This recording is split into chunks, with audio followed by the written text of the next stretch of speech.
When a deal is in progress, there are always hiccups. Here are a few which I have faced and solved for my clients.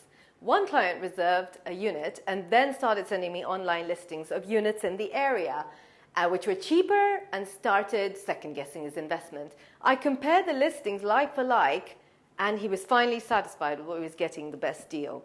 And the second one is that a few of my clients have faced complications with compliance on source of funds to purchase a property. We didn't give up and pushed every button until the solicitors were satisfied and the deal went through. Follow me if you're interested in purchasing a property in the UK.